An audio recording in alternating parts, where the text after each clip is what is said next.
Miséricordieux, que les prières d'Allah et ses plus amples salutations soient sur notre prophète Mohammed sallallahu alayhi wa sallam, tous ses compagnons et tous ceux qui ont battu leur pas jusqu'au jour dernier. Ensuite, mes chers frères et sœurs de l'islam, je vous recommande ainsi qu'à moi-même la piété et le fait de craindre Allah subhanahu wa ta'ala. Craignez Allah subhanahu wa ta'ala où que vous soyez, comme il se doit, pour gagner l'agrément d'Allah dans ce bas monde et dans le delà. Allah subhanahu wa ta'ala dit dans le noble Coran, dans le sens rapproché du verset, et exercer le rappel, car le rappel profite aux croyants. Dans ce prêche, chers frères et sœurs, on parlera d'un sujet très important, d'un hadith du prophète sallallahu alayhi wa sallam, où il nous a fait un rappel sur un élément très important. Car l'être humain est faillible, l'être humain est faible, l'être humain oublie rapidement. Allah subhanahu wa ta'ala, durant 2020 jusqu'à nos jours, nous a éprouvé avec un petit virus qu'on ne peut voir avec l'œil nu. Nous a éprouvé, mais toute l'humanité n'a pas bénéficié, tiré profit de cette épreuve. Allah subhanahu wa ta'ala nous éprouve avec le bien et avec le mal, comme c'est mentionné dans le noble Coran, dans divers versets coraniques, ainsi que dans diverses paroles du prophète sallallahu alayhi wa sallam. Allah subhanahu wa ta'ala a éprouvé toute l'humanité, mais on n'a pas tiré de leçons. On n'a pas bien compris ce qu'Allah subhanahu wa ta'ala a voulu par cette épreuve. On a oublié, on a vite oublié. On est revenu à faire nos bêtises et nos conneries, ainsi de suite. Allah subhanahu wa ta'ala maintenant a éprouvé l'humanité avec une autre forme d'épreuve, la guerre. La crainte d'une troisième guerre mondiale. Tout le monde en parle. Tous les plateaux télévisés, ainsi de suite. On ne parle pas politique. On parle sur l'épreuve. Allah subhanahu wa ta'ala a éprouvé le monde entier la peur d'une troisième guerre mondiale nucléaire qui va dévaster toute l'humanité, si Dieu le veut. Si Dieu le veut. Il ne faut pas oublier en tant que musulman, même si les bombes atomiques vont s'exploser, ainsi de suite, si Allah subhanahu wa ta'ala ne veut pas de mal à l'humanité, rien n'arrive. Si Dieu le veut, il faut avoir une ferme résolution, la foi en Allah subhanahu wa ta'ala. Donc, chers frères et sœurs, Allah subhanahu wa ta'ala maintenant nous a éprouvé avec la peur, la crainte. Dans le passé, peut-être on n'a pas pu sentir ce qu'a senti les Irakiens, les Yamanites, les Syriens, les Libyens, ainsi de suite. C'est quoi la guerre? C'est quoi délaisser son foyer, son patrimoine, son argent, ses amis, son lieu de naissance et exilé dans le pays d'autrui pour être refoulé. Mais maintenant, l'humanité, puisqu'il s'est arrivé à l'Europe, ils ont bien compris qu'il ça veut dire être un réfugié. Qu'il ça veut dire vivre dans un pays de guerre où il n'y a pas de paix et de sérénité et de quiétude. Nous appelons Allah subhanahu wa ta'ala de préserver toute l'humanité, sans exception. Parce qu'en tant que musulman, le prophète sallallahu alayhi wa sallam a été envoyé en tant que miséricorde pour toute l'humanité. Donc nous appelons Allah subhanahu wa ta'ala de nous préserver de mal, de la guerre, de la famine, des maladies, ainsi de suite. Le prophète sallallahu alayhi wa sallam, dans un hadith authentique rapporté par l'imam Tirmidhi et authentifié par l'imam Al-Albani rahmatullahi alayhi et rapporté aussi par l'imam Bukhari dans l'Adab al-Mufrad, ce qu'on appelle l'éthique de musulman, les règles de bienséance de musulman. C'est un livre intitulé, c'est ça à peu près la traduction, l'Adab al-Mufrad. Le prophète sallallahu alayhi wa sallam a dit, dans une traduction, celui qui le matin est en sécurité auprès de sa famille, auprès de sa communauté et en bonne santé, aussi possède sa nourriture de la journée seulement. C'est comme s'il possédait la vie d'ici-bas et ce qu'il contient. Dans une autre traduction, chers frères et sœurs, de ce hadith du prophète sallallahu alayhi wa sallam, dit, dans le sens, celui d'entre vous qui se réveille le matin, ne souffrant d'aucun mal dans son corps, en sécurité parmi les siens, et possédant la nourriture de sa journée. C'est comme si l'on avait amassé, et l'a regroupé, et l'a réuni. C'est comme si l'on avait amassé pour lui tous les biens de ce bas monde. Allah subhanahu wa ta'ala nous a comblés avec beaucoup de bienfaits. On ne peut dénombrer les bienfaits d'Allah subhanahu wa ta'ala. Allah subhanahu wa ta'ala, dans le sens rapproché du verset, nous a informé dans 2 versets coraniques que l'être humain ne peut pas dénombrer les bienfaits d'Allah subhanahu wa ta'ala. Mais lorsqu'on perd un bienfait, on se rend compte de sa valeur. On se rend compte de la valeur de la chose que lorsqu'on la perd.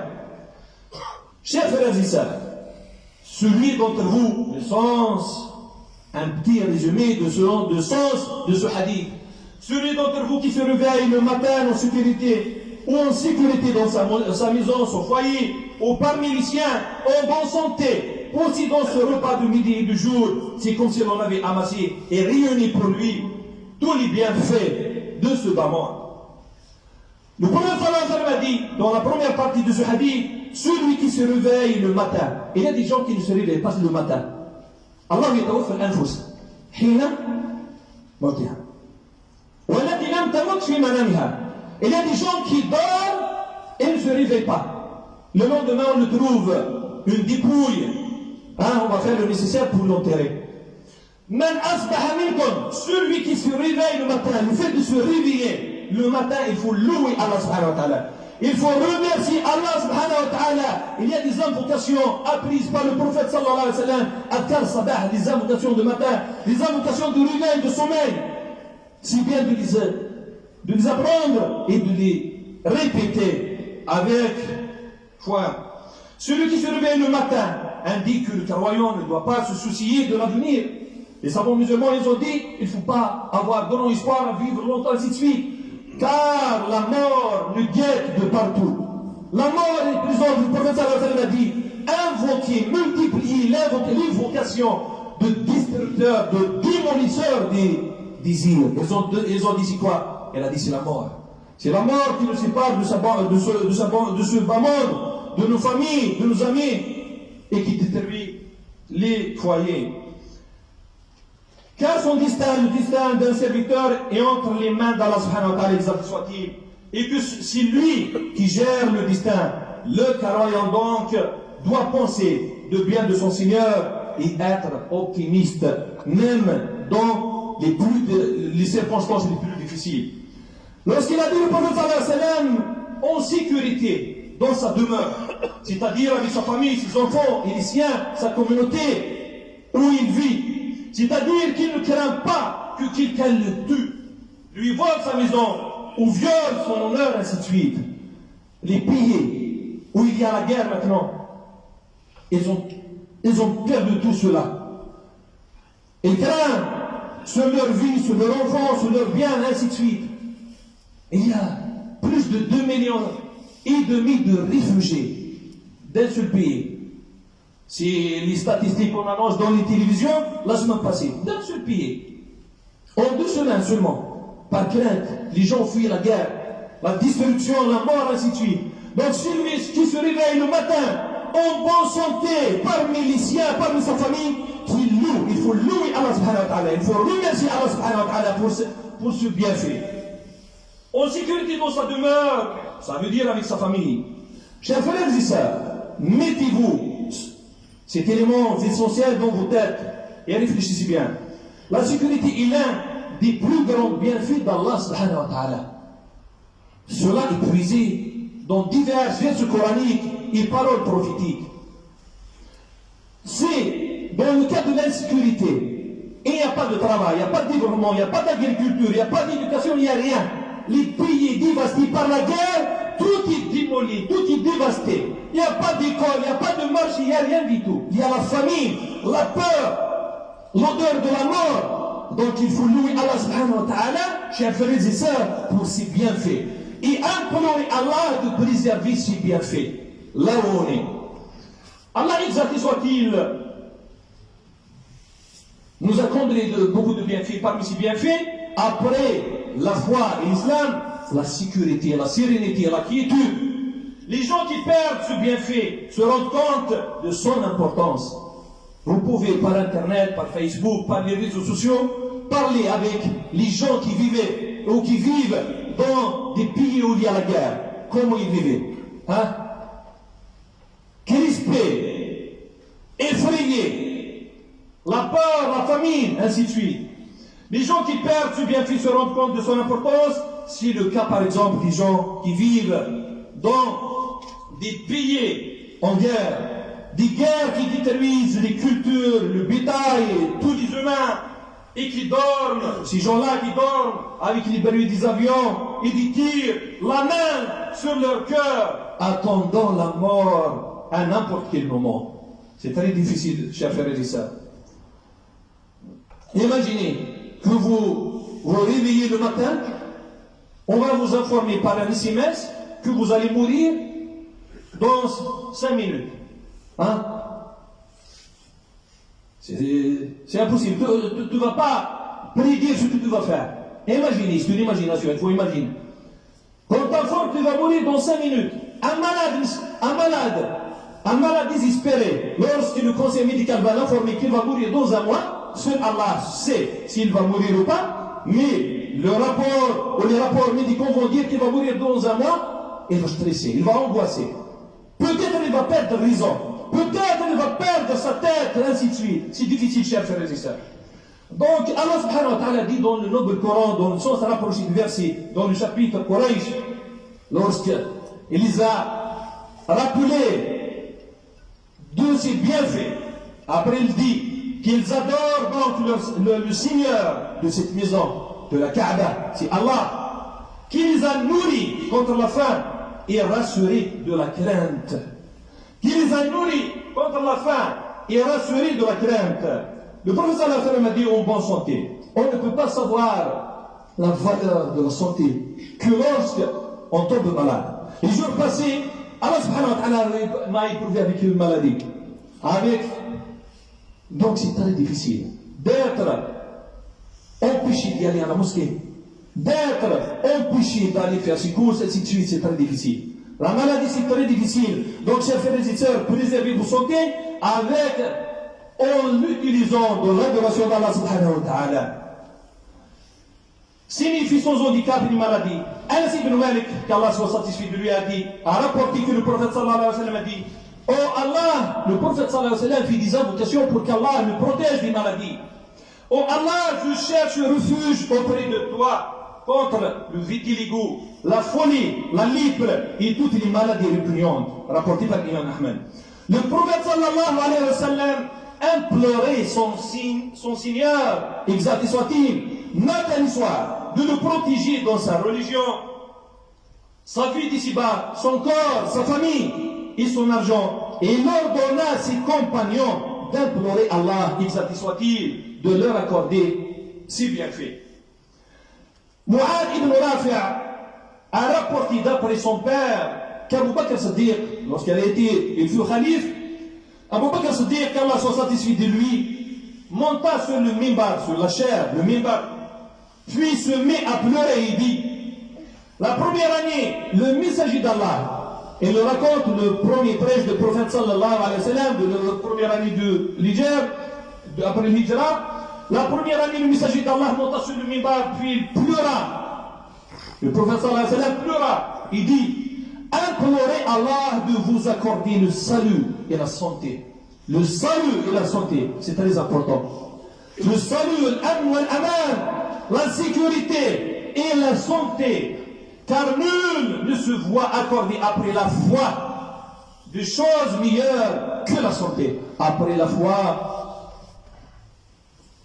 après être croyant en Allah et son messager, il n'y a pas un bienfait qui est meilleur que la santé.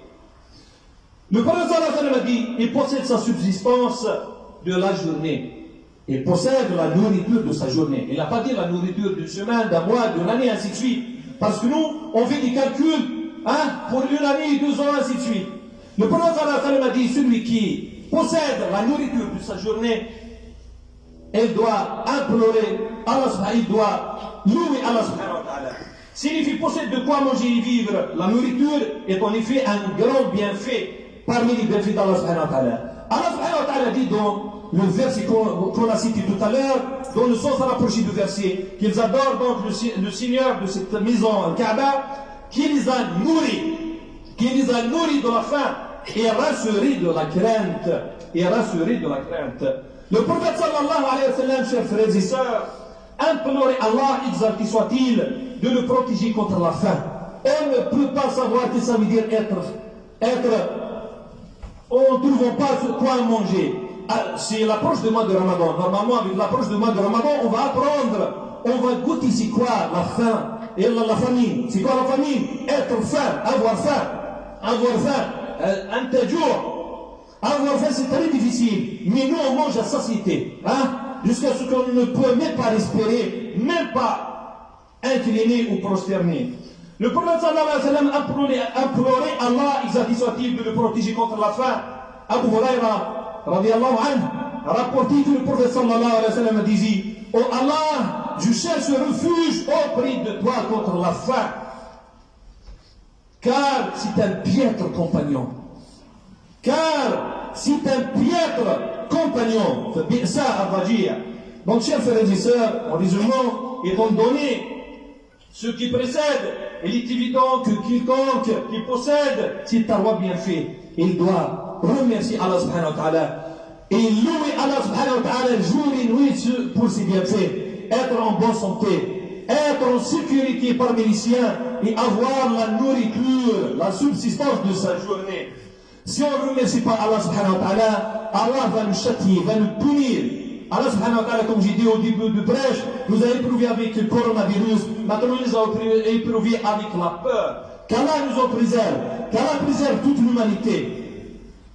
Allah subhanahu wa ta'ala dit, si on ne remercie pas Allah subhanahu wa ta'ala dit, donc ce verset suivant va s'appliquer sur nous, l'aïyadu billah. Ils reconnaissent les bienfaits d'Allah, puis les renient, et la plupart d'entre eux sont des ingrats. Il ne faut pas être ingrat envers Allah subhanahu wa ta'ala. Il faut remercier Allah subhanahu wa ta'ala jour et nuit. Il ne faut pas, chers frères et sœurs, car il y a des gens qui implorent Allah pour déterminer un tel ou un tel, ainsi de suite.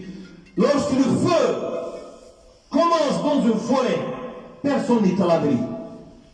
Le feu dévore les arbres vivants, ils sèchent, ils secs. Donc, chers frères et sœurs, il faut implorer Allah subhanahu wa ta'ala de nous préserver et de préserver toute l'humanité. Nous implorons Allah subhanahu wa ta'ala de nous raffermir dans le droit chemin, le chemin du prophète sallallahu alayhi wa sallam et de ses compagnons. نسأل الله سبحانه وتعالى العفو والعافية والصحة والسلامة في أبداننا وأوطاننا وفي أموالنا وأهلنا وفي كل الخيرات التي أنعم الله بها علينا. نسأل الله سبحانه وتعالى أن يحفظنا بحفظه وأن يسترنا وأن يسترنا بستره وأن يرفع عنا البلاء والوباء وأن يرفع عنا هذه الحروب وأن يرفع عنا هذا الخوف. آمين يا رب العالمين. إخواني في الله، إن الله يأمر بالعدل والإحسان وإيتاء ذي القربى وينهى عن الفحشاء والمنكر والبغي يعظكم لعلكم تذكرون. اذكروا الله العلي العظيم يذكركم واشكروه على نعمه يزدكم ولذكر الله أكبر والله يعلم ما تصنعون. ادعوا بالخير للإنسانية جماعة إخواني في الله، فإن الحريق إذا نشب أخذ أكل اليابس الأخضر واليابس. والنبي عليه الصلاة والسلام بعث رحمة للعالمين. Le prophète sallallahu alayhi wa sallam est envoyé en tant que miséricorde pour toute l'humanité. Il faut implorer pour que Allah subhanahu wa ta'ala guide toute l'humanité dans le droit chemin et préserve toute l'humanité. Le prophète sallallahu alayhi wa sallam un jour, il y a un non-musulman qui a décidé. Donc le prophète sallallahu alayhi wa sallam a dit: il m'a échappé. Il m'a échappé. Qu'est-ce que ça veut dire? Il m'a échappé. Le destin l'a pris avant que je lui propose l'islam, ainsi de suite. أفلتني مات في يوم من الأيام غير مسلم. فالنبي عليه الصلاة والسلام توقف كان جالسا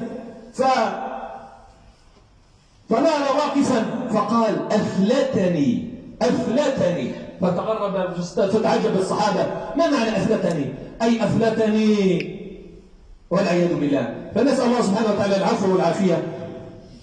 وخير الكلام هو كلام الله سبحانه وتعالى. يقول تعالى في محكم تنزيله: بسم الله الرحمن الرحيم والعصر إن الإنسان لفي خسر إلا الذين آمنوا وعملوا الصالحات وتواصوا بالحق وتواصوا بالصبر. وأقم الصلاة.